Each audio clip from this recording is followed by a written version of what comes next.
धुरंधर film की release ने कराची की उन खूनी गलियों को फिर से जिंदा कर दिया जहां अपराध और कानून की जंग ने दो दिग्गजों को आमने सामने ला खड़ा किया था।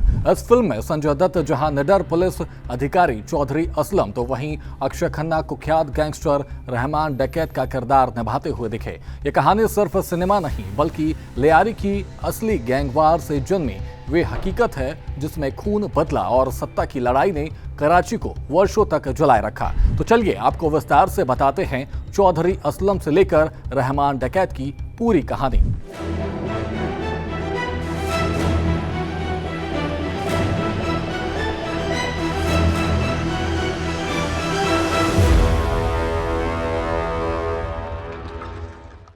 दरअसल लियारी कराची का वे इलाका था जहां गरीबी, बेरोजगारी और राजनीति ने अपराध को जन्म दिया। यहाँ गैंग लीडर ही कानून थे और पुलिस को वो अपना दुश्मन मानते थे।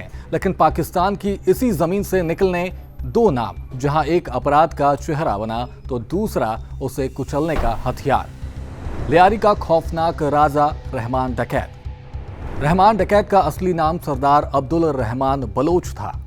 रिपोर्ट्स के मुताबिक उसका जन्म 1980 के बीच कराची के लियारी इलाके में हुआ था। उसके पिता दद मोहम्मद ड्रग स्मगलिंग में शामिल थे। बचपन से ही रहमान ने अपराध की दुनिया में प्रवेश कर लिया था। किशोरावस्था में ही उसने अपनी मां की हत्या कर दी थी। सन 1990 के दशक में हाजी लालू गैंग में शामिल हो गया था। हाजी लालू गिरफ्तारी के बाद रहमान ने गैंग की कमान संभाली।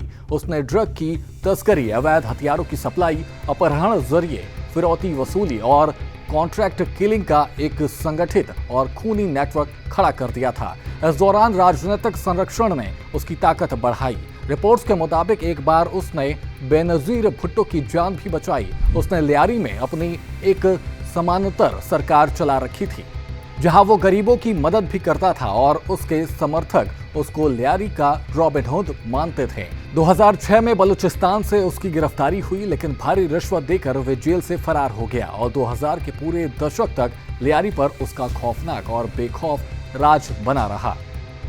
चलिए अब बात करते हैं एनकाउंटर स्पेशलिस्ट चौधरी असलम की।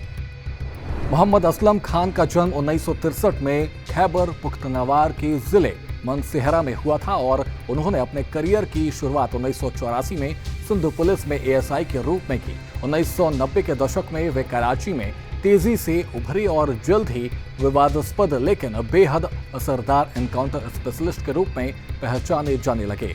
असलम खान लियारी टास्क फोर्स के प्रमुख बने और गैंगस्टरों व आतंकियों के बीच उनका नाम खौफ का प्रतीक बन गया। इसके साथ ही तालिबान और लश्कर झांगवी जैसे खतरनाक आतंकी संगठन के खिलाफ उन्होंने कई बड़े ऑपरेशन लीड किए। साथ ही ग्लॉक पिस्तौल हाथ में और होठों पर सिगरेट उनकी अलग पहचान बन गई थी। 2011 में असलम खान के घर पर बम से हमला हुआ था, लेकिन वे चमत्कारिक रूप से बाल बाल बच गए थे। इसके साथ ही कुख्यात गैंगस्टर रहमान डकैत से उनकी दुश्मनी निजी हो चुकी थी। 2006 में असलम ने रहमान को गिरफ्तार किया, लेकिन उसके फरार हो जाने के बाद उन्होंने कसम खाई कि अब सीधा एनकाउंटर होगा। रिपोर्ट्स के मुताबिक असलम अक्सर कहा करते थे कि एक दिन मुझ पर फिल्म बनेगी और समय ने साबित कर दिया कि उनकी ये बात सच थी।